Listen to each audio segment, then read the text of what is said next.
Еве, пријателе мој, кај кукаме 3 месеци за вода. Од земјата пепел се стори. Ѓоамити рогатиот истурил прав и пофатил со својата рака. И Господ не послуша, па пушти дожд и врнеше 40 дни и 40 ноќи. Санким решил да не удави ко глувци. И еве сега, пријателе мој, кај кукаме 3 месеци за сонце. Од земјата кал стана, а полето се престори во езеро Матно. Голем зорд стана за луѓето, па не чу горниот и ја секна водата. Сполај му. Туку, пријателе мој, сега си молчиме. Оте никако не ни чини. Ја премногу пече и свети, ја премногу плуска и врне. Крајот не ни се наоѓа.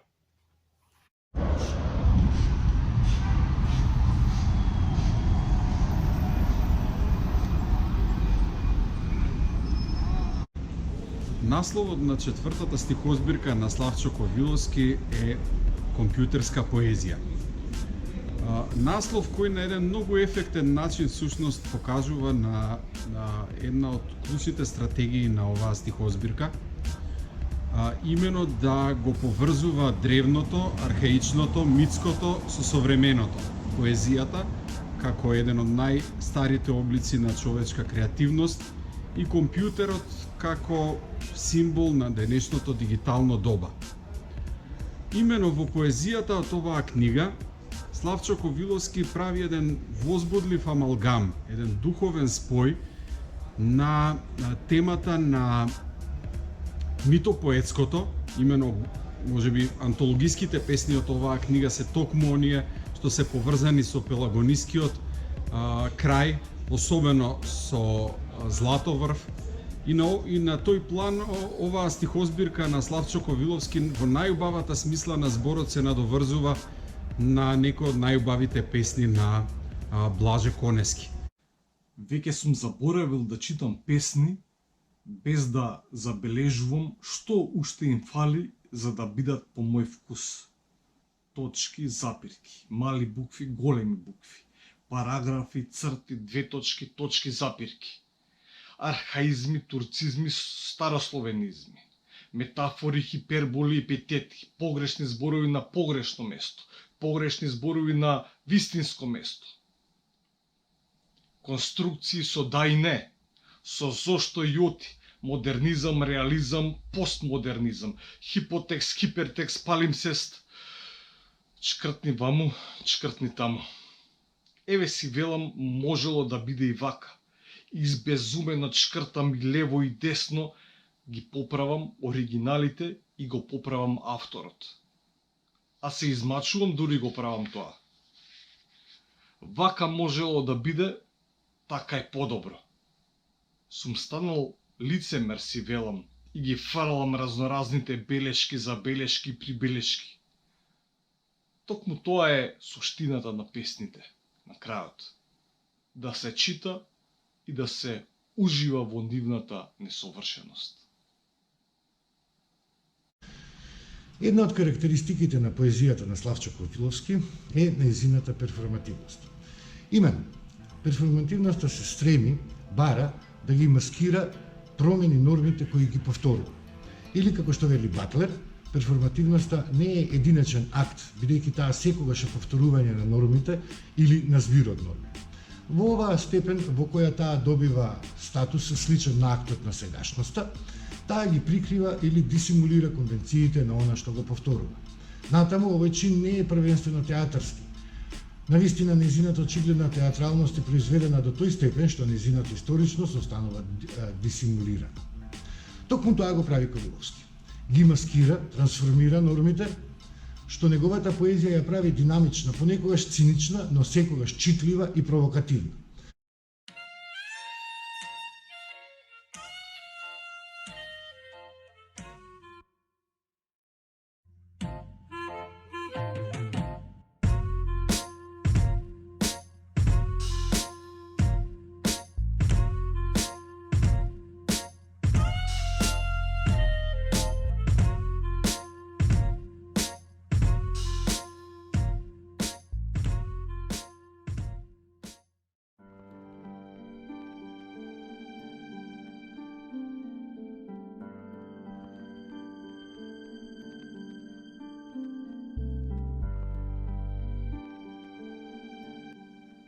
Мојот Бог се стишил, се стопил, се сокрил, се стуткал негде, го нема.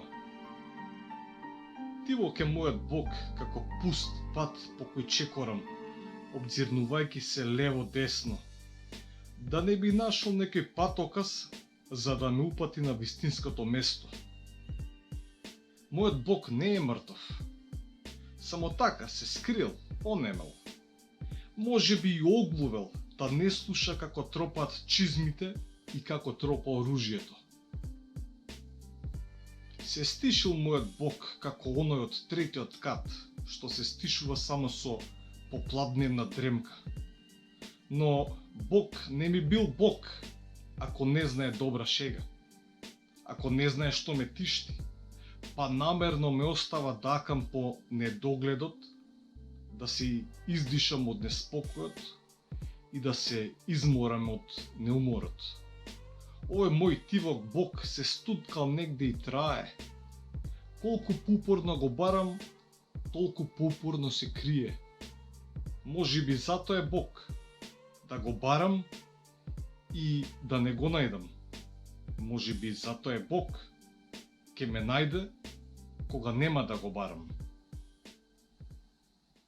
Поезијата е универзална, достапна за сите генерации, лесно читлива и дофатлива, со што ја поставува основата, хоризонталата на оваа книга.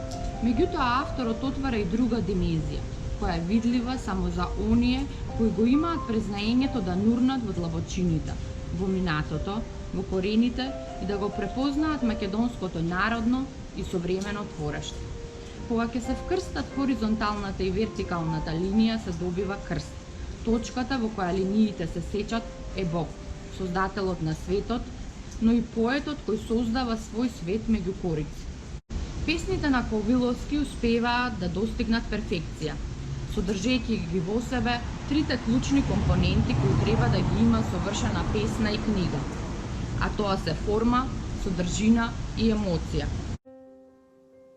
Магда, Магдо, мириса ли твојот нос, Магдонос, свеж, набран од градина младо срце разлистан. Куку, кукаат кукавиците, ху-ху, и таат војниците, ху-ху, ху-ху, веќе се блиску, ху-ху, ху-ху. Ги слушам како се смеат на глас. Смеат да се смеат победниците. Смеат тие грлатаат од своите грла. Мене ми мириса на Магдонос свеж, додека и таат војниците по патот. И мафтаме со зелени гранчиња ловор. Заминуваат на лов орни и со песна, додека мојата Магда работи во градината и мириса на Магдонос. Ху-ху, правам јас. Ху-ху, прави и Магда, додека ја дробиме ровката земја со рацете. подскришнум си се погледнуваме, си се смешкаме, смешкаме потфатила и мојата снага, испрашена и извалкана од прав и вода. По патот војниците веќе одминуваат, одминуваат метри километри, хукајки, смејки и гракајки на глас. Магда и јас веќе лежиме на меката трева, и скокотливо се кикотиме, милувајки се и љубејки се под небото кое се вцрвенува на зајди сонце. Утре е нов ден, а сите ние сме војници. Кој знае што ќе биде и кој ќе продолжи да пишува песни. Ху-ху, ху-ху.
Интересно е тоа што оваа книга, за разлика од сите претходни стихозбирки на Ковиловски, е тематски повеќеслојна, напластена, бидејќи ја прочитав и ја истражив поезијата на Ковиловски, можам да кажам дека оваа стихозбирка изобилува со разноврсен тематски спектар, односно неговата поезија е сконцентрирана на 7 носечки теми.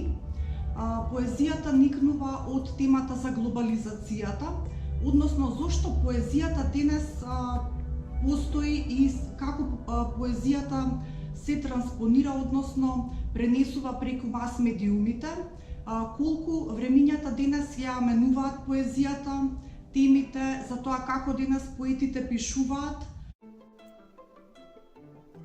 Длабочината на тишината на ова забаталено пелагониско село можам да ја мерам само со продорността на звуците од Њујорк или со широчината на улиците во Париз, излижани од ѓоновите на многобројните туристи кои како наезда на скакулци или африкански пчели го опколуваат и се фотографираат во Лувр или под и на Ајфеловата кула. Еј, урбаност наспроти руралност. Мојата современост крвожедно ги дојадува остатоците од примитивното време, кога баба ми и дедо ми се милувале под покривките од слама. Додека јас и жена ми си испраќаме бакнежи преку телефоните.